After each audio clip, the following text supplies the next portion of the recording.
care, lead, innovate, motivate, balance. These 5 tenets reveal ways of creating a more profitable and customer-centric pharmacy. What will you discover when you climb with RMS? Good morning, everybody, and welcome to Climb. I'm Brad Jones, the founder and CEO here at Retail Management Solutions. And with me, as always, is our co-host and the Director of Operations here at RMS, Bieleski. Good morning, Brandon. Welcome to Climb. Thank you, Brad. Good morning. So, ladies and gentlemen, by now you know that CLIMB stands for Care, Lead, Innovate, Motivate, and Balance. Those are things you're doing every single day in your pharmacies all across the nation. We're happy to have you here again today. CLIMB is really all about that. It's about helping you improve your profits and your customer centricity in your pharmacy. So without further ado, Brandon, let's talk a little bit about what we talked about last month and then what we're going to get into this month. Yeah, absolutely. So last month's Climb featured a trade show overview with RMS's own Gayan Gram. And we also had an introduction to evaluating pharmacy point of sale systems. If you visit our website now, you can also download our trade show guide ebook and a planning guide, as well as our guide to what to look for in new point of sale system purchases. Links for all this material will also be in our monthly newsletter, so keep an eye open for that. Now, today's session, Brad, is going to be focused on addressing Mark Cuban's new business venture, the cost plus drug model. Yep. And before we get to that, Gayan, if you saw her last month, you can meet her this coming month. We're really excited to finally be back to in-person events. We're going to go to the PDS show in Orlando on February 17th and 19th. We'll be in booth 711. You can come see me. You can meet Gayan. You can meet Karen Deckard, the master behind the scenes here at CLIMB. And we're really excited to be back in person. So come join us and say hello, and we'll just look forward to seeing you. Now, as you mentioned, the media is all over Mark Cuban's cost plus drug company. And there's been a lot written lately. Some of it's a little bit of hype, but I thought that this would be a really good time to bring somebody on who knows all about this. So in a second, I'm going to bring on and introduce Charlie Hartig, the president or the CEO at Hartig Drug Company. They've been around for a long time, and you'll hear all that in the introduction when I bring Charlie on here in just a second. So we're going to show a little splash screen to show you Charlie's picture and a little bit about him and Hartig Drug, and then I'll be back in 20, 30 seconds.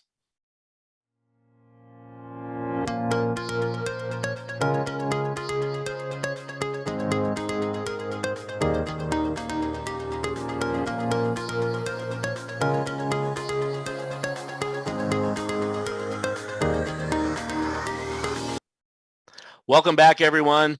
With me to talk about Mark Cuban Cost Plus Drug Company is the CEO of Hartig Drug, Charlie Hartig. Welcome, Charlie. Hey, Brad. Thanks for having me. Yeah, it's glad to have you here at CLIMB again. So let me give a little background. Charlie is the 4th generation CEO of Hartig Drug. His grandfather or great-grandfather started Hartig Drug in 1904 in Iowa. They have 23 sites today in 3 states, Iowa, Wisconsin, and Illinois. And so you've been around, your family's been involved in this for a very long time. Charlie and I have been talking about Mark Cuban's company and what the impact would have, and that's what we want to focus on today. As our viewers and listeners know, there are a lot of problems in the pharmacy world, and it's an expensive, prescriptions are expensive. I think most Americans know that as Americans, we pay more for the same drug than anybody in any country in the world. There are a lot of reasons for that. As industry insiders, we could open the can of worms of all the things that are wrong that cause that. And there's a lot of misinformation out there. We are not here to open that can of worms today. We're here to really talk about what Mark Cuban is trying to do, what that impact is going to be. Is it going to be disruptive to independent pharmacy in particular? And so let's just get started there. There's a lot of hype on this. I've read a lot of articles. There's many in the media that think that this is going to be really disruptive. There are plenty of others that say, no, it's really not going to be disruptive. And so what I want us to focus on, Charlie, is what your thoughts are and how you're going to be handling that at Hartig Drug. So let's talk. Is it going to be disruptive? What are your thoughts? Yeah, I think the first thing we probably need to do is give credit to the Mark Cuban company, his company, and to say, this is an area where, he sees a potential need, given kind of the information that he and his team have. And quite frankly, this is, there's probably some viability in this business model. There's certainly a lot of gaps and problems, which I think we'll talk about, but the idea of pulling out insurance and PBM in the pharmacy space is definitely a noble cause. I mean, that's where a lot of the challenges in our profession stem from, right? Back in the good old days, as my dad would have said, when we were typing up prescriptions on a typewriter and charging cash for most prescriptions, prices were fairly in line with general cost of goods. That's obviously healthcare costs have skyrocketed over the last several decades. And part of that reason is the middlemen of PBMs and insurance carriers and other sorts of, insurance vehicles, I guess I'll say. High deductible plans is a great example.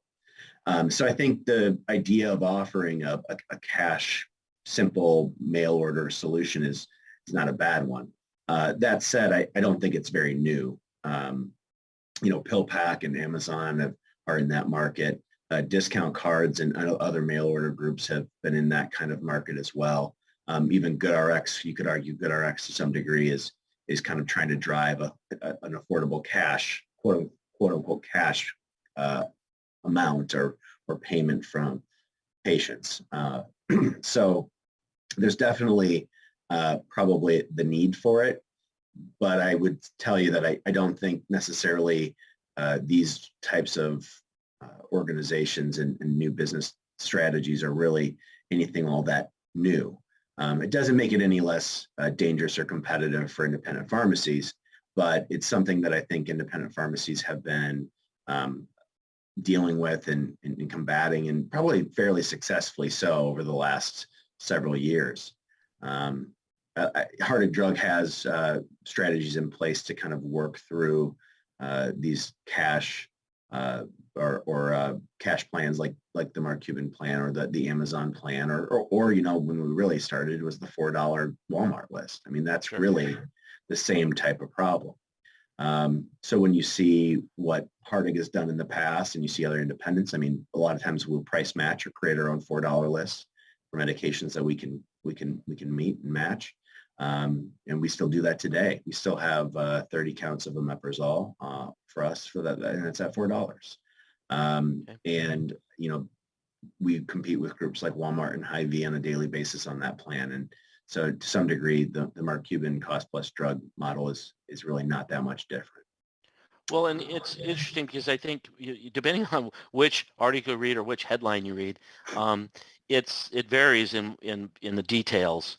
And the thing that we want to make sure everybody understands is really this is just for cash prescriptions, right? And it's 100 different drugs. It's even and Brett, it's even more niche than that. It's cash for only like 70 to 100 different NDCs, and these are being touted as the ones that are exorbitantly high priced. That was how the model was originally delivered, right. At least to my understanding, right? So he's picking generic Gleevec and other drugs like albendazole that are really the prices have been jacked up in general historically because maybe there's only one manufacturer in the market. Gotcha. And it's important to know that Mark Cuban right now is not a drug Mark Cuban cost plus drug does not have a drug manufacturer. In fact, they're not making any drugs right now. They're sourcing them all from the same places that independents source them, same places that we can buy drugs today. So go ahead. Yeah, there was an article in the Washington Post, and the author of this article talked about generic Gleevec and said, his company is offering it for $17.10 a month, and it says that the list price is north of $2,500. So this is just a huge savings, but that $2,500 list price isn't a real a real price. Can you, Yeah, I mean, I hope the guy from the Washington Post isn't listening, but that's kind of sloppy journalism, I guess, is what I would say. When you look at these list prices, you're talking about the UNC price. Every independent pharmacist that's going to listen to this, or it's going to have watch the recording at a later time, knows that UNC price is not an accurate price of what things cost, or an accurate price of what usually pharmacies are reimbursed. It's not like pharmacies are making $25,000 for generic Levic. If we were, I'm in the wrong business. I'm focusing on the wrong stuff. So these retail prices that you see on Mark Cuban Pharmacy, Cost Plus Pharmacy, are inflated for a purpose. It's a marketing purpose, right? It's trying to show and dictate value where that value may really not be there. Even when you look at the costs of the drugs that the company is holding out, I mean, they are good costs. They're fairly low costs. That said, 85+% of the U.S. population is insured, and most of those costs are still higher than the average person's copay or cost insurance obligation. So you're not talking about tapping into 330 million Americans. You're talking about tapping into uninsured and underinsured Americans. That's not really, where most people, it's just a good thing to remember. You're not talking about a marketplace of everybody. You're talking about a marketplace of a pretty substantial small size in comparison to the entire country. Right. And in fact, I think when we were talking before, you mentioned a couple of drugs that, represent, that are on that list that, out of your 23 pharmacies and hundreds of thousands of patients, you dispense, 100 times a year. Yeah, some of them are very rare. Yeah. And that's kind of one of the reasons why the prices have kind of bumped up and been inflated, because you may only have one maker and one manufacturer in the market. And, that's an essential monopoly, right? I mean, that person can charge pretty much whatever they want. Martin Shkreli went to jail for that. He had the single source for one generic, and it was raised 5,000%. So the answer is yes. There's the idea of, I think the original idea, as I recall, in Mark Cuban's Cost Plus Pharmacy, and I'm just going to start calling it Cost Plus Pharmacy because Mark Cuban's Cost Plus Pharmacy is a mouthful. Yeah, so right. The main premise in Cost Plus Pharmacy was essentially, let's go find these really high cost generics. Let's bring down the list price, and let's sell them to some people for an affordable price. And I think that's a very noble cause. I think that's a great thing to do. And I think a lot of pharmacies, independent primarily, have been doing that for years with not a lot of fanfare. Ever since the anti-gag clause that the Trump administration passed, a lot of pharmacies are, they're looking at a patient staring down the barrel of a $200 copay. They're saying, I bought this drug for $80. Well, why don't I just charge him $100 cash and save the guy $100, and I make 20, and you know what? The insurance company gets zero, and we all have a good day. I mean, I think that's been happening probably more frequently than most would suspect. Also, I think that you see a lot of other players in the market who are already there. Amazon has a $6 list. GoodRx, using PBM networks, has managed to bring down these prices over the counter, much to the detriment of pharmacy, because you would pay high admin fees on GoodRx. Hartig Drug does not accept the GoodRx card at this point in time, because we just can't afford the admin fees. But there are a lot of ways to combat, there's a number of different strategies that you can use to combat these kind of $4 generics, the cost plus pharmacy pricing. You can use price matching. You can find and develop a discount card program yourself, much like CVS and Walgreens and Kroger and a number of the chains have. Hartig Drug has its own discount card program, which we use to kind of combat a lot of these processes as well. For a single or two-store independent, is that a doable thing? Yeah, it's totally doable. And can you just briefly describe how one would go about this? Sure. There's a few discount card groups in the market, and I'd be happy to, if anyone's listening and they want more information, I'm happy to give it to them. I hate to give a promotion for one card over another. Sure. But there are groups that will basically say, we're going to offer a discount card. The rates are going to be set at X, and those rates can be negotiated at arm's length with the card, the discount card carrier. And it essentially creates a negotiated rate and a reimbursement that the pharmacy can cover their costs, and including drug costs and overhead on an aggregate level. And it gives some consistency to what would be considered a kind of a cash price or a discount card price. In some sense, buyer beware, right? Because you're still going to be having admin fees, and you're still going to have some, formulary restrictions. And also you're going to have some elements where branded products are just, quite frankly, too expensive. But by and large, in the generic market, a discount card solution for independent is a manageable process. I think you just need to be very cautious about which type of discount cards you pick, and determine who's your friend and who's not your friend, and that Sure. that's probably easier said than done, but it's definitely doable. Okay. So, when we're talking about this, I asked, is this going to be disruptive? We kind of addressed that. At Hartig Drug, what are you telling your pharmacists how to handle this, how to handle a patient that brings this up? And are you, is there anything proactive that you can do? Sure. The first thing, I think there's a couple of roadblocks, I think, to say that this is going to be an extremely disruptive model.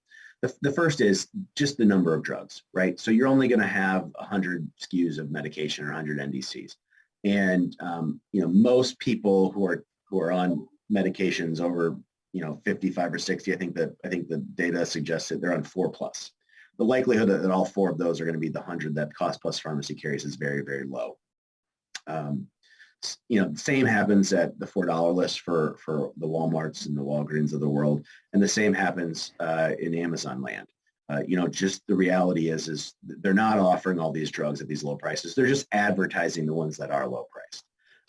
So it's really important. The first thing to do is to make sure that a patient has done their diligence, or the pharmacist has done the diligence for them, and say, this is a little bit of a bait and switch, or this is a little bit of a loss. They're taking some loss leaders on some of these products, and then the other ones are going to jack you up. And the price isn't going to be exactly as affordable. The other thing to remind patients is, if you have insurance, you should be looking at your insurance plan, understanding what your cost sharing obligations are, whether it's co-insurance, which is a percentage, or a co-payment, which is a flat fee. And in many cases, the co-payment is going to be less. Specifically, in most Medicare and Medicaid plans, the payments will be less. So that's a large number of the population who, won't benefit from a cost plus pharmacy type model. And also, they're not accepting Medicare and Medicaid in these models.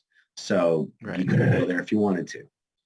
The next thing I always had mentioned to my pharmacist, and when I mentioned to a patient, is you're not going to get any of your controlled drugs. You're not going to get any diabetic test strips. You're not going to be able to get any insulin or anything that's temperature sensitive.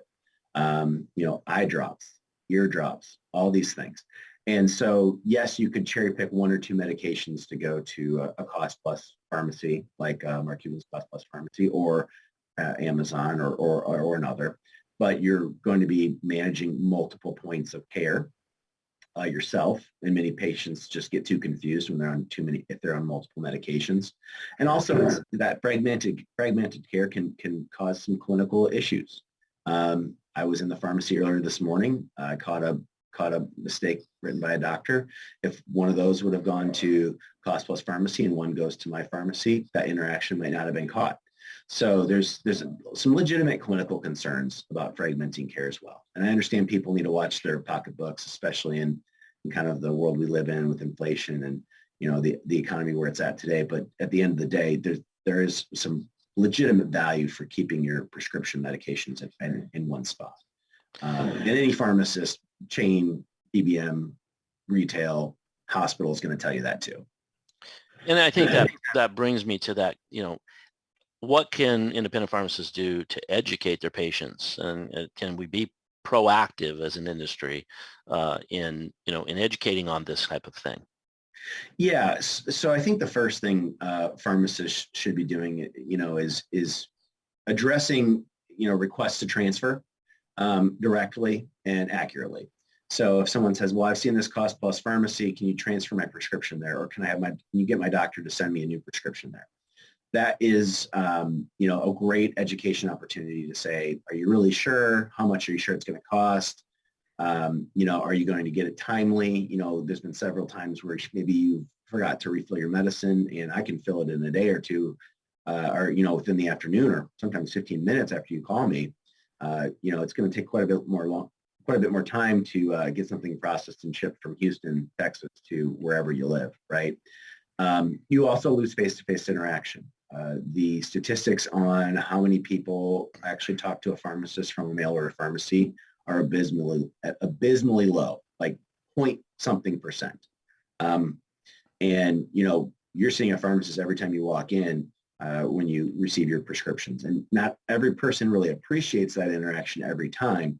But when someone's late on filling a medicine or early, that's a great opportunity for us to ask them questions about clinical concerns. Today, I had somebody come in for an inhaler early. We were able to fill it, but I asked them, are you taking your underlying maintenance medications, your Advair, generic Advair inhaler, which is supposed to help you not use the rescue inhaler so much, right? So those types of interactions do not happen. And those types of interactions can actually keep people out of hospitals or people from asthma attacks specifically in that instance. So you lose that, and there's a ton of value there. Quite frankly, value that pharmacists have never been paid for or compensated for, which probably should be. But that's a story for a different day. Right. For sure. I think the other component is, you have to consider that this is already in the market. And so when someone says, I want to go to a cost plus pharmacy and get my medications mailed, I think you'd say, well, why is that any different than coming here for a discount card that we have, or maybe a price match? Sometimes independent pharmacies are great about price matching opportunities as long as they're above cost and there's a little bit of margin there to keep the lights on. And I think that, that's another option when you're talking to a patient about this. We've also had some good success in talking to physicians and explaining to them the value that we provide, outside of just filling and licking and sticking and pouring. So, with independents, guerrilla marketing is much more effective. If Mark Cuban's face or if GoodRx are blasting their ads on Hulu, that's a kind of a broad brushstroke campaign tactic. We can visit with our physician partners when we're at church on Sunday, right? And talk to them and say, hey, Dr. So-and-so, we're seeing some people leave for these medicines and, we're a little concerned that their adherence is going down. Will you make sure to check? And by and large, the physicians find that, maybe people aren't as adherent when they're using a mail pharmacy or not. But that's very much another step that independent pharmacists can take in combating this. One of the tricky things, I think, is that really you don't understand the bleed to when people go to a mail order pharmacy, because many times we don't transfer the prescription to a mail order pharmacy. Some mail order pharmacies actually have a practice where they will contact the doctor for new prescriptions. So you'll never even know some of your patients leave until you haven't seen them in 2 or 3 weeks or a month. And so that's something we haven't really figured out yet. The big question is, how many people are not walking in your door because they saw a GoodRx ad and then they ask the doctor to send a prescription they go online and check GoodRx and then they tell the doctor to send it to Walgreens. I don't have a good number for that, and I'm not sure anyone has figured that out in terms of I'll call it the bleed or the shrink from patients from those large marketing campaigns. Well, I think your comment or your thoughts on independence, getting with the doctors that are writing them the most of those prescriptions for their area, and that really I'm sure is true in rural areas. that's a great strategy, because being able to have that interpersonal interaction, if they get that call, they can talk to the patient before they transfer the prescription and make sure that they really want to do this, that they're considering all things. So educating the doctors, I think that's a great idea. And then I have to think that educating the patients, and I agree, this one's a harder one. Do you have signage that says ask us about cost plus pharmacy, or ask us, about, I don't know. We don't yet. I mean, and I can say before this call, I did look at all of our transfers in our pharmacies, and we've not yet transferred a prescription to the Mark Cuban cost plus pharmacy. We've transferred less than my two hands of Amazon. And so I know those threats are out there. And, I'm pretty comfortable saying that once people use our pharmacy, they're very rarely switching except for insurance issues. Obviously first of the year is still fresh in my mind and we're still going through it, but you have a lot of people who move medication profiles from pharmacy A to pharmacy B because the insurance company, Express Scripts, Caremark, Optum, whichever you pick, take your pick. It's usually one of those three. Have narrowed their network and said you're no longer in network. Usually without us even knowing it. That's really common. And but that's a little bit of a red herring. That's not a cost plus problem. Right. It's not a GoodRx problem. Right. Yeah. And even if somebody who's on insurance were to decide that they think they might want to do that, they got to remember that those people have to remember that, if anything they buy from cost plus is not going to go towards their out of, out of pocket costs. So, these aren't easy conversations to have, right? I mean, pharmacists aren't usually huge self-promoters.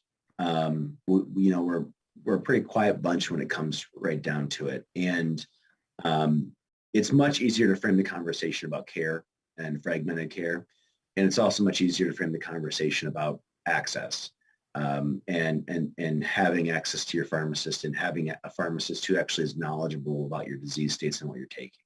If I know Joe Smith has been on atorvastatin for 10 years and I get a prescription for something different, well, that's definitely a call to the doctor to make sure it wasn't a mistake. And by and large, and it may be a mistake, or it may be a change, and it may be a good change, and we need to talk about why that is changed for him. Diabetic patients are incredibly complex, and if you're getting one or two medicines in the mail and you're getting the rest somewhere else, I mean, it can really change the game. So I think it's really important that we frame initial conversations about using mail order cash pharmacies in that frame, that clinical concerns, because they are legitimate, and then following it up with education about, well, hey, this really isn't that expensive. I've seen people switch for pennies difference, and I couldn't convince them otherwise, but at least I made the conversation happen and I took the effort. Sure. That's I think all you can do. Well, and I think, I think this is just generally true in business. Creating the relationship is important. Pharmacists continue to be in the top 3 and usually the number 1 most trusted profession in the country. Utilize that.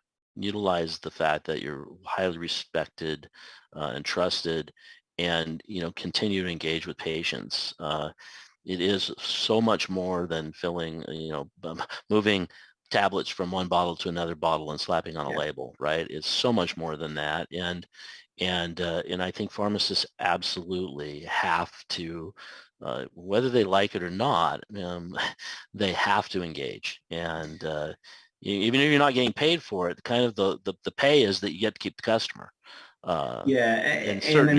There's still a level of the communicate, and also just, it may not even be face-to-face. I mean, I think there's a lot of pharmacies, there's most community pharmacies and independent pharmacies, people who come in value the face-to-face interaction.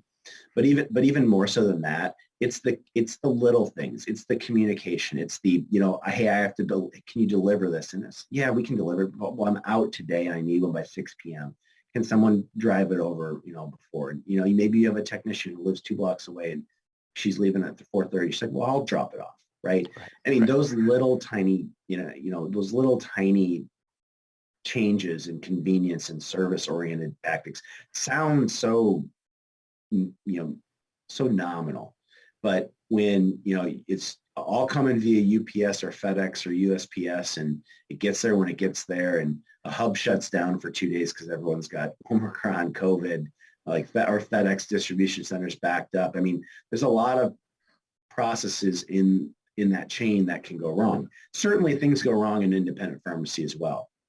But, there's a lot more ability to adapt at the level of you're in town, you're on the ground, you're going to take care of the patient, and you can fix things within the day in most cases, or by next day when you can get your prescription in the order. Sure. Okay, well, I think, we're kind of out of time. Do you have last word, anything else you didn't cover that you would like to comment on? Yeah, I mean, just to kind of put a bow on it, I mean, I think that cost plus pharmacy is, it started as a really interesting and exciting opportunity. I would like to just point out that there have been folks that have been doing this before Mark Cuban's gotten the game. Besides the $4 lists that have come out from all the big boxes, you got folks, I've seen articles in social media about, folks like Blueberry Pharmacy out in Pennsylvania, and he's done a really interesting and, really exciting opportunity just to basically take an independent pharmacy to say, we're not going to accept insurance, and we're going to do the same thing. And by and large, it appears successful. I've never met, I believe his name is Kyle. I've never met him, but it seems like he's creating a thriving business. And I think that you might see more independent pharmacies moving to a cash only or a membership only model, especially if insurance continues to compress margins in the independent pharmacy space, which does not appear to see much relief.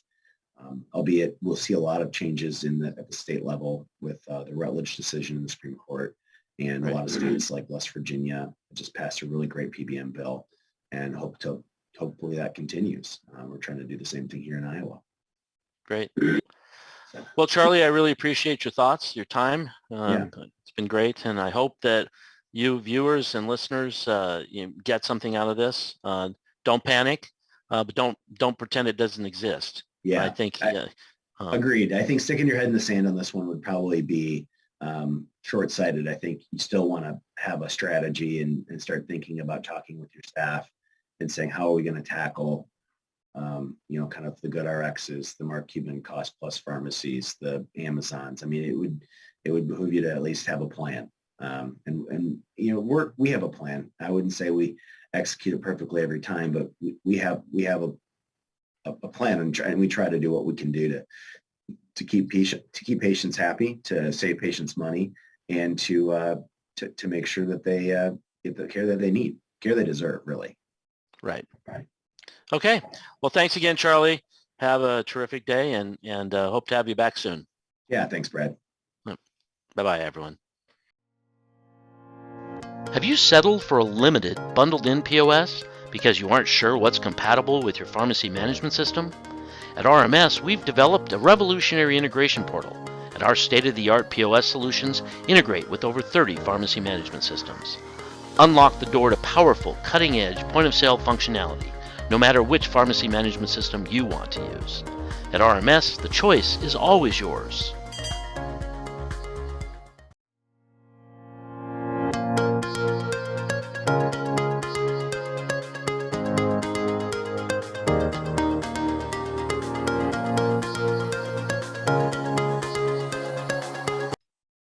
And welcome back. I'm Karen Deckard. I'm the Director of Marketing here at Retail Management Solutions. And I'm here today with our special guest, Emily Cannata, who is a pharmacy industry expert, business coach, and consultant. Thanks for joining us today, Emily. Thanks for having me. Excited to be here. Awesome. So Brad asked me to step out from behind the scenes today, which, I'm super thrilled about, to see you all in person. So to chat with Emily and share some actionable ways that pharmacies can market to customers to communicate value. But what we're really here to talk today about is preventing attrition. Mark Cuban's new Cost Plus Drugs initiative is one of the many online options that could represent a loss of business for local brick and mortar pharmacies. And a lot of you are already feeling the squeeze. So this is just one more thing to worry about. And marketing, it plays maybe a small role in that, but it's not really what's at the core of communicating your value to customers. So I asked Emily to join us today and share some of what she's seeing in the pharmacy industry and some of the best practices that pharmacies might consider. So let's just go ahead and get started if that's good with you, Emily.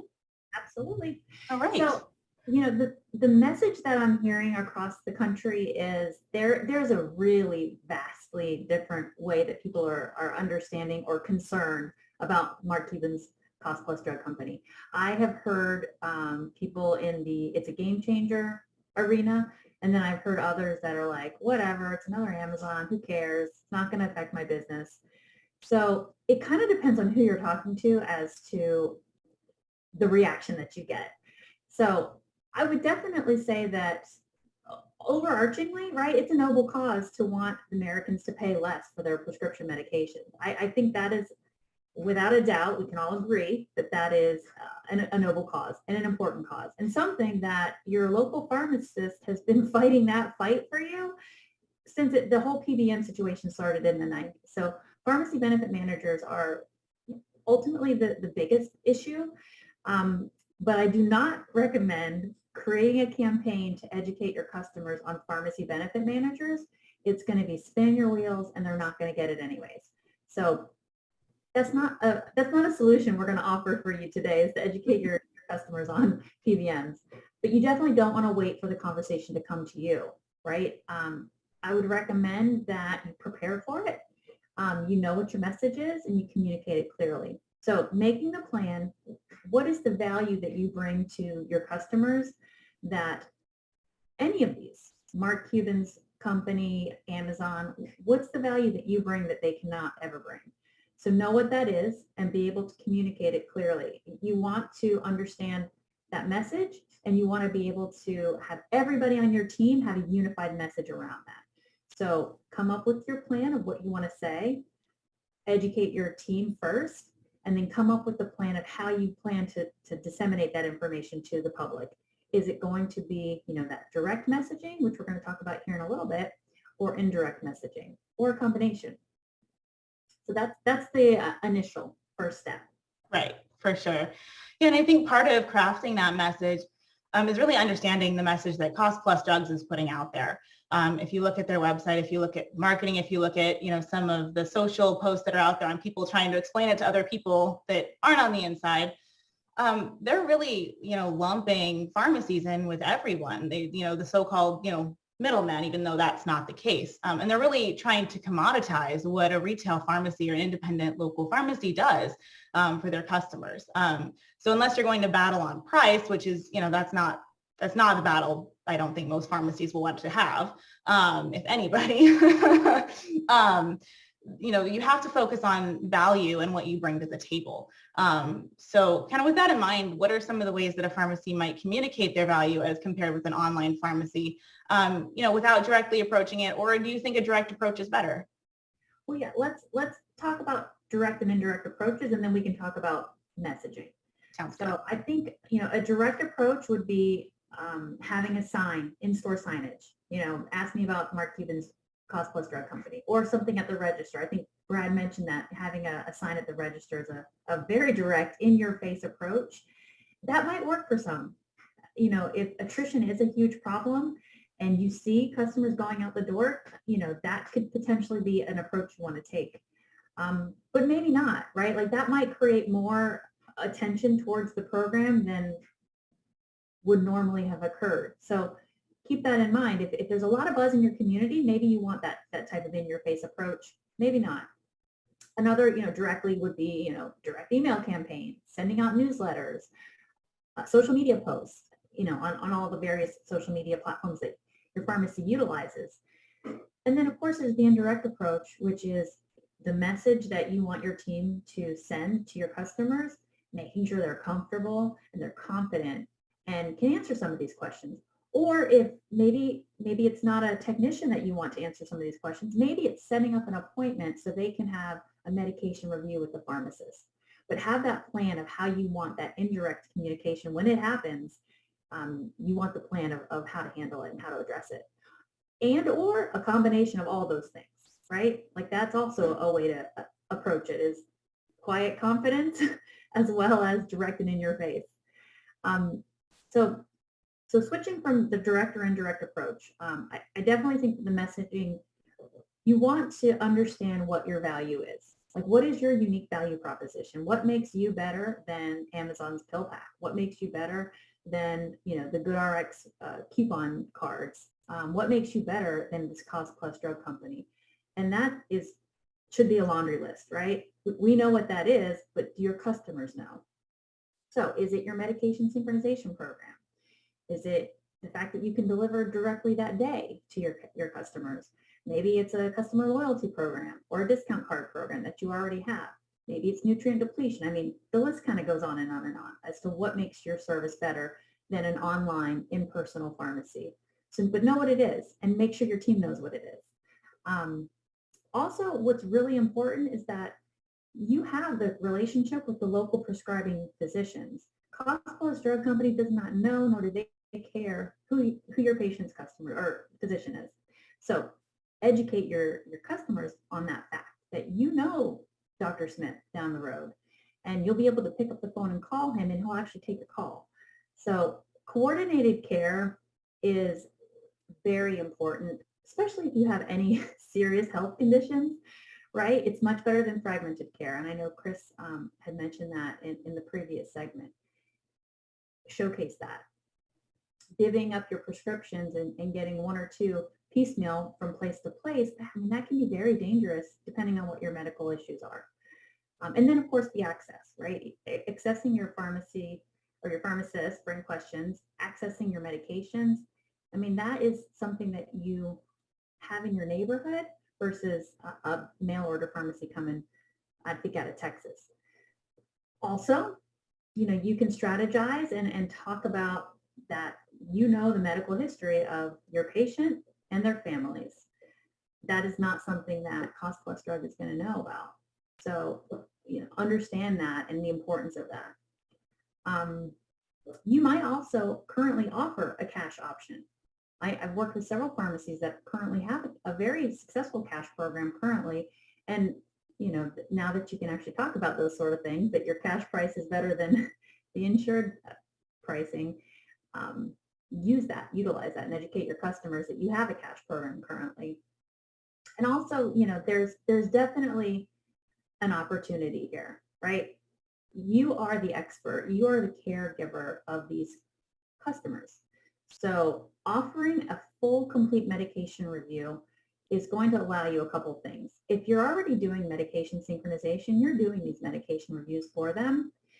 But if they're not, that is your opportunity to really get your medication synchronization program very, very solid. The benefits to somebody that are synchronized, they're not walking out of your pharmacy for one medication that's differently priced. Their caregivers are not going to allow them to do that either, right?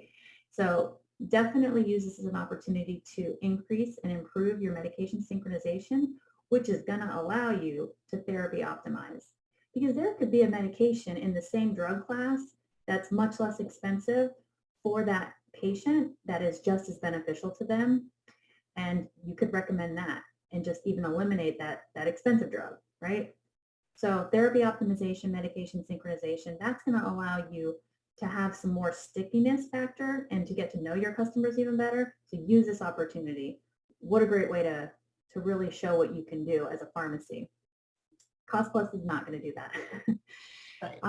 And then also, consider comparing Cost Plus to all the others that are out there. This is just the $4 Walmart plan. We do that. Or this is the GoodRx discount card program. We have one of those, et cetera. It's a small number of medications that we're talking about, so it really might be much smaller of an impact than some are thinking. But it is an issue. It is not something to stick your head in the sand and just oh, well, we're going to wash over and not really be concerned about it. Certainly be concerned about it. And, again, have your plan, communicate it to your team, and then communicate it to your customers. And I just want to review very quickly before we move on the things that I keep calling him Chris, Charlie Hartig, excuse me. Repetition is always important. So I want to go through the list of things that he mentioned on the last segment. Price matching could be an option for you. Creating your own discount card program. Educating your team that this program is considered more of a bait and switch.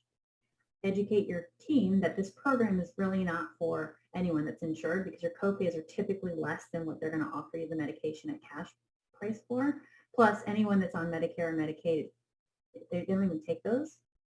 Educate your team on the danger of fragmented care, clinical concerns, and access to their medications and their pharmacist. Address requests to transfer out immediately and talk to your patients around that. And then educate your team to educate local physicians. So they need to understand that adherence can really be affected, which we all know in turn is going to affect the reimbursements of the physicians as well. So they want to be on your team and they want your patients to be adherent. So that's a short list from Charlie Hartig that I wanted to review, because that is, repetition is the way to really make some of this sink in. Right. For sure. And I love the idea of, not seeing this. I mean, it's not the greatest thing, right? We never want another piece of competition in the market, especially one that has a marketing budget that's bigger than, your operating budget for an entire year, probably over 3 or 4 or 5, depending on the pharmacy. But we can look at it as an opportunity. We don't have to see all of the negatives. We can look at it as an opportunity to open the doors to conversations that patients would not have been open to before, because it's really making it more run of the mill to talk about a cash price model. And for some customers, for some patients, that might be the option. And then really, making it feel a little more okay to toot your own horn. I know, in all my years of working with pharmacies, I really have never had a pharmacist do that. And I'm like, why don't you do it every day? Because what you do is so amazing. So I think that this, it was really could be seen as an opportunity if you want to see the bright side, the silver lining kind of thing. So I do want to shift gears a little bit and talk about attrition. And so, that's the worry, right? You lose business. A customer, might ask you to transfer their prescriptions, like Charlie Hartig mentioned in his session with Brad Jones on this topic. Or they might just disappear because breaking up is hard to do, right? So let's talk about some of the ways that you might be able to recognize attrition if you start to see it in your pharmacy. What can you look for to maybe note that you have a problem? Absolutely. You got to look at the data, right? Having a system like an RMS point of sale system where you can look at some of these reports is vital, right? Like knowing the customers that are no longer coming back in to make purchases. Why aren't they, right? Did they move? That's reasonable if they moved, but if they're getting it from, a mail order or, Amazon or et cetera, you want to address it and come up with a way to reach out to those customers and tell them how much you want them back. Definitely medication synchronization is a way for you to understand if medications are no longer needed. That's your conversation that you're having every month with your customers that are synchronized. So that's an excellent way to notice if anything has changed. And a lot of times it's changed because, the doctor switched the medication, and that's great. But you got to know that, right? Mm-hmm. It just guesstimate that. And then, of course, there's the customer loyalty. I know that, the points accrual and customers that haven't been in a while is a way to understand who's no longer coming into the pharmacy and why is that, and come up with your plan of how you're going to reach out to those customers. Right. Yeah. For customer loyalty, I think that's awesome because you should be able to know who your best customers are, right? That's something that every pharmacy should know, who spends the most money. And if they're not coming in for their prescription anymore, and that's a lot of the real danger, is not that you lose the prescription, but you lose that, they came in for their prescription and they also bought, some other necessities. And then you lose those, you lose your supplement sales for nutrient depletion because they're like, well, I know what that is. I'm just going to get it on Amazon instead. Right. So if you lose that touch point of that prescription, then you might risk losing other things. So that's a really, really important thing to understand. Well, and also I know that, a lot of customer loyalty is one way to look at it. And then I've worked with some pharmacies over the years that have created a VIP program. So they literally look at who are my most valuable customers, is getting the most medications from me, and who is like my most valuable VIP customer. And that's their VIP program, which is similar yet a little bit different than a customer loyalty program. But I mean, that's all available in your data. You just got to look at your reports. Just gotta look at it. Exactly. Yeah, that's awesome. I love that idea of a VIP program. That's super cool. All right. So kind of one last topic to touch on before we end, and this is probably what Brad imagined I would actually talk about when we came on here. But we're going to talk about marketing. But when we talk about marketing, we aren't really talking about advertising in the traditional sense for an independent business. We're not talking necessarily about lead generation, social and email campaigns. If you run a big pharmacy and you do those things, that's awesome. Yeah. Fabulous. But many of you may not know, I don't actually come from a traditional marketing background. I started as a sales assistant, and then I worked in customer success. I'm in marketing today because I wrote an article sometime about 10 years ago that I thought would be helpful, and I just kept on writing. So when I approach marketing, that's where my roots are. It's value first, content first. And I think that's where, people say marketing and you're thinking advertisements, you're thinking commercials, radio spots, print ads, and that's maybe a part of it. But for a lot of business, that's not feasible. That's not doable. It's not effective. So let's talk a little bit about some natural paths that pharmacies can use to get their voice out there without, a no marketing approach is what I like to call it. Yes. Well, I mean, we've already talked about it in terms of knowing what your message is, communicating that message to your team. Your team is your biggest source of marketing. Like, that is what happens within the four walls of your pharmacy is the most important piece of your successful business. So consider your marketing program as your internal education and communication program, because that's essentially what it is, right? Everyone that walks in and talks in your pharmacy is a representative of your organization. And so you need them to all have that unified message.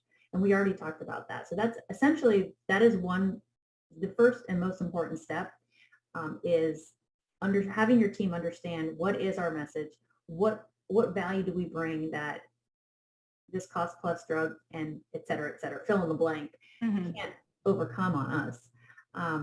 That's the most important piece of it. And then, of course, there are ways to, broadcast out some of that messaging on your social media platforms and on your, email type of campaigning. And that's where I think you have a little bit more expertise. Yeah, I think when it comes to emailing and social, I would say don't get intimidated. Social is not a native thing for me. I'm a bad millennial. I don't spend a lot of time on social media outside of work. But there are some tricks and tips that you can use. Like for social media, it's not, I have to think of something to post every day. Just spend an hour, 30 minutes even a week. And there are lots of like social posting tools that are free or even, really low cost. If anyone's curious about those, you can just reach out to me and I'm happy to provide you a list or let you know what I've had experience with in the past. And they allow you to just queue up, 3 or 4 posts, and you don't have to make them, come to our pharmacy because we're blah, blah, blah. You can make them educational. That's kind of like if you build it, they will come kind of theory that works really well, especially in communities. Like Charlie Hartig mentioned, this kind of marketing is really what it's about. It's about, putting, your value out there and letting people, go, they really know what they're talking about. I'd much rather get my prescription from somebody who actually cares about my health, who cares about what else is going on with me besides this single prescription. So that's really helpful. Email is the same way. You can make one template and maybe even just send something once a month, and that keeps your brand fresh in people's minds. So when they're like, hey, I need to, they go to their doctor, like I don't have regular prescriptions that I fill on a regular basis. I don't have any recurring medications right now.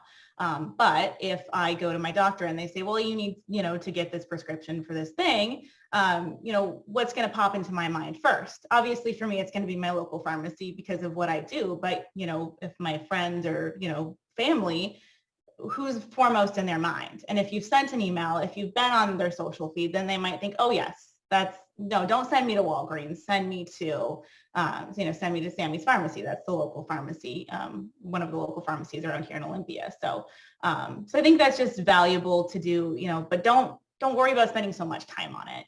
It doesn't have to be intimidating. It doesn't have to be scary. And if you need tips, I'm always happy to help. And Chelsea, our marketing coordinator, she's around too, and we're happy to chat anytime. Absolutely. And you've already done a lot of this hard work. You've already got some articles that you can follow up with this posting or with our climb session today, so that they've got some of these that they can just tap into, right? Yeah, absolutely. Yeah, for sure. So I love it.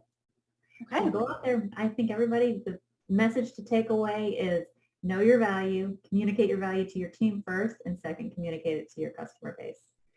And go slay the dragon. Yes, agreed. Well, thanks everyone for joining us today. Thanks, Emily, for being with us again.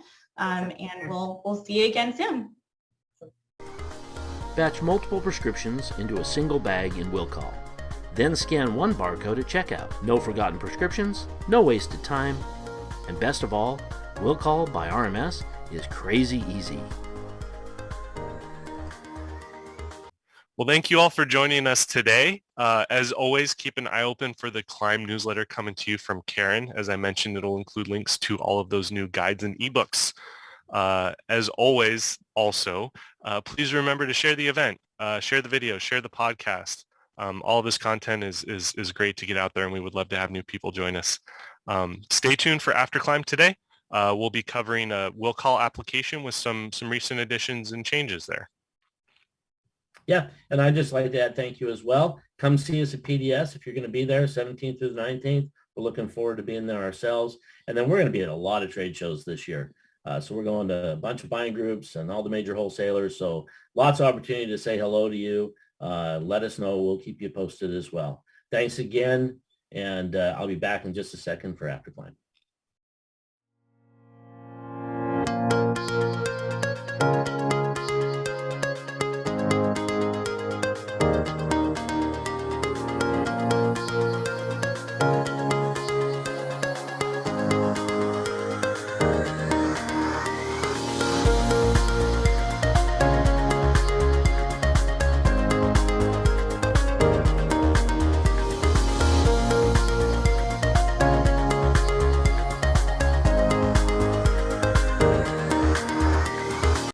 Welcome back and welcome to AfterCLIMB. So today I'm going to talk about RMS WillCall. Now this is something we released in the fall of last year, and I did a recording at that time and announced it. We made a lot of changes to it since that day, and so I want to readdress it because this is a free application. It's part and parcel. If you're an RMS customer, this belongs to you, and you can start using it at any time. So first of all, it's a web-based application. So no software gets installed on your system, but it interfaces to your system. So I have it bookmarked. So I have a web browser open and I have it bookmarked to RMS WillCall. And so I bring it up and this is what the screen will look like. And it will ask you to log in and you're using your credentials from Star Plus. So I'm going to put in my credentials here. Click login, and I realized I put in the wrong password. I'm not thinking here. Let me do this again. Okay, that'll be the right password this time. And it'll bring you to the product or to the RMS WillCall dashboard. So you can open this on any computer that has internet access. So you can have this on your pharmacy management system computers. You can have it on a POS computer. You can have it anywhere in the store. So let's just take a quick look at the dashboard. This is what you see when you log in. So we call the packages, the bins, whatever you want to call it, we call them packages. So here's create a new WillCall package. And think of this as whatever you're doing today, if you're using the plastic hang-up bags or if you're just putting them into paper bags and then sticking them on the shelf, however you're doing it, whatever that container is that holds the 3, 4, 5 prescriptions for the patient, that's what we refer to as a package. So this is how you create one, or where you go to create one. This is where you go to update an existing package. We're going to go through this in a moment. This is where you can look up patients. You can do that right up here as well, and we'll do that in a moment. Over here, you see some packaging statistics. So right now, we don't have anything in progress, but we have 2 that have been finalized and have just not been picked up. So these would be the ones that are sitting over on your WillCall shelf. When you're done getting this set up, you should have everything that's on that shelf every package on that shelf should be showing here. And if you click on this hyperlink, it'll actually take you to the packages. So we'll go back here. Then down here, and what I'm going to start with is getting set up. So when you set up the system, very easy. We click locations. This is where your WillCall bins would be. So we start with typically a standard WillCall. This is the location where the vast majority of your products are, or your orders are. Then you also, most of you have a refrigerator. So some of the items will be in the refrigerator. So you'll see that.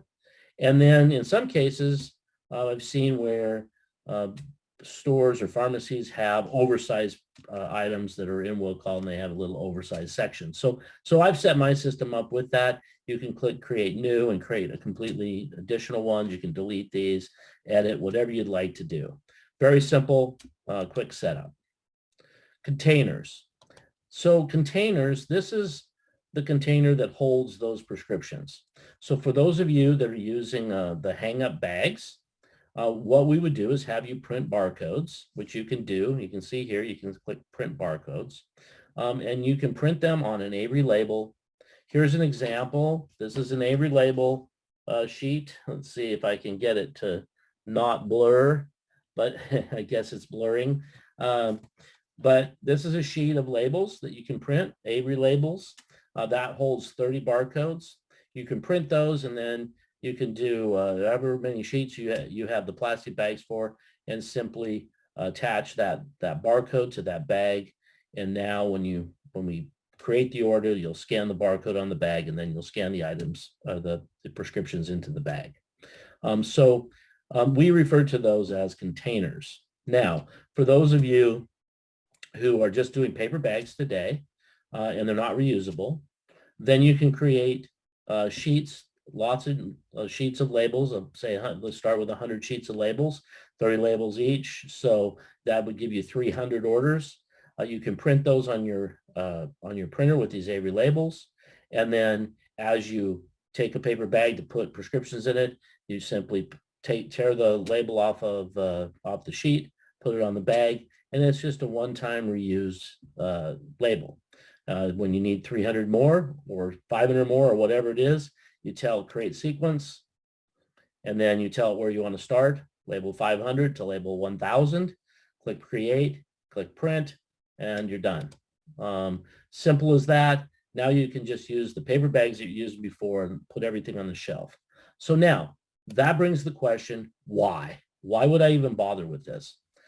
For some of you, you're not going to find that there's any reason to bother with it. There are 2 features, though, that this gives you. The speeds checkout at the register. And the reason it speeds checkout at the register is because let's say that the patient has 5 prescriptions. At the register today, you scan the receipt on all 5 prescriptions. What will happen if you move to WillCall management is you're going to scan those 5 prescriptions into WillCall. And when you go to the register, you're going to scan simply that barcode that's either on the plastic bag or on the paper bag that holds the prescriptions, and it's going to ring all 5 of the prescriptions up at the register at once without you having to do individual scanning. The second thing it's going to do is this field here, or this hyperlink here. This will tell you how many prescriptions you have in WillCall that are past, in my case, 10 days, but this is customizable to however many days you want. And it'll show you that. You can click on that link, and then you can delete those orders and then return them to stock in your pharmacy management system. Very simple process. Now, in the settings, I just want to show you where that is. So in the settings, you can come down here and you say however many days that you want that to be. Let's say I want to say 7. So I put in 7 and click save. Now you'll see it will call for over 7 days. So, okay, so that's those two setup pieces, and then you have flags. Now, I will tell you right now, flags exists here, but the flags are intended at some point in the near future to be able to show at the register. They don't do that today. So I have two types of flags here. I have comments and I have counseling required. You can create your own flags, but when you set this up, gives you the ability to add this when you're creating your order with the intent of this flag then displaying at the register in the future. And like I said, that doesn't exist right now, but the flags do. Okay, so let's go ahead and talk about a few parameters. So I'm going to go to policies first. So this says require all prescription items in a package should be for the same patient. So I have that turned on, so you can't have multiple patients in the same package. That's your choice, though. If you choose you want to do that, you just turn this flag off, and then you can scan family members into the same bag. Require all prescription items in a package to be ready for pickup. This means that depending on the pharmacy management system you're using, the workflow has to say that it's ready for pickup. We can also require that you scan not only the receipt portion of the label, but then you scan the vial to make sure that the two match. I have that turned off because I don't have any vial barcodes sitting here, but you have that ability, and you'll see on the screen what it looks like when we scan the actual receipt portion. Require the receipt to be scanned. So I've already said yes to that, and then allow prescription items to be manually verified. Okay, now let's go to preferences. Just a few things here.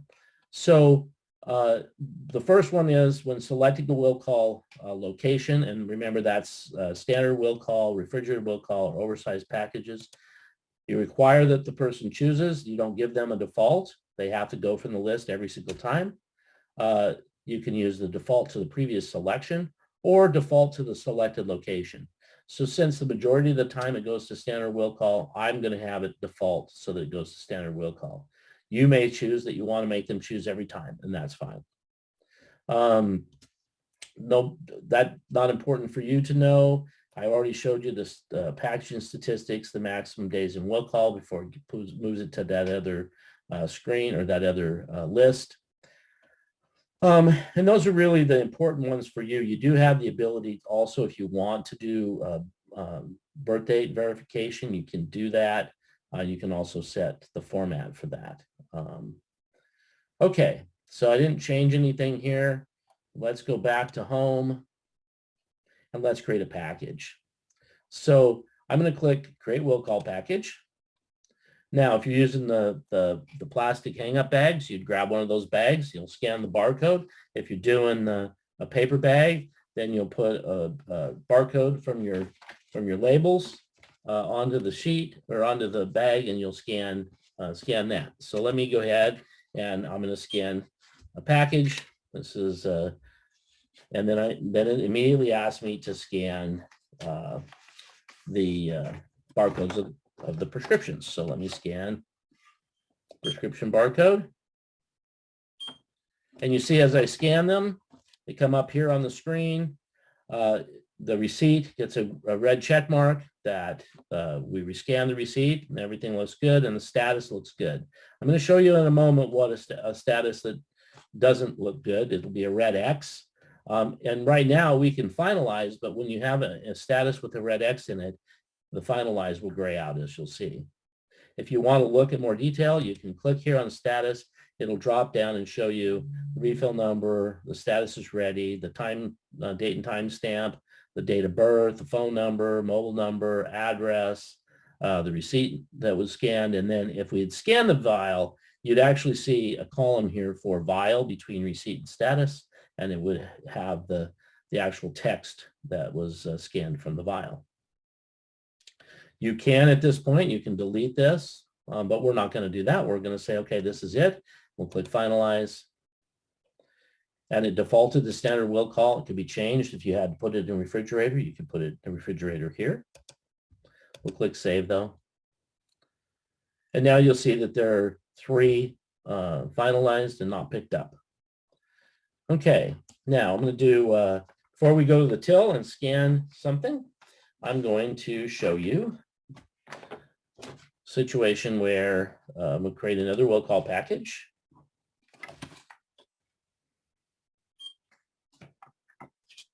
Okay, and I'm going to scan a prescription.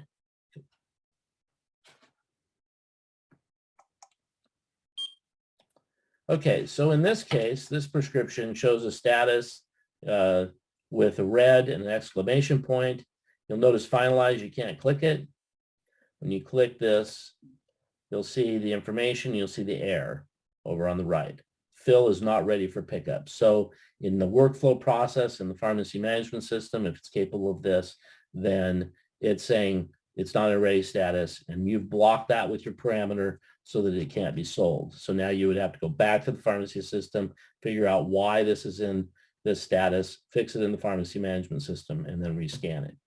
Again, keep in mind, if you don't want to hold it up, you can turn that parameter off so that it'll just let it go. But best practice would be to fix it in the pharmacy system. Okay, another situation.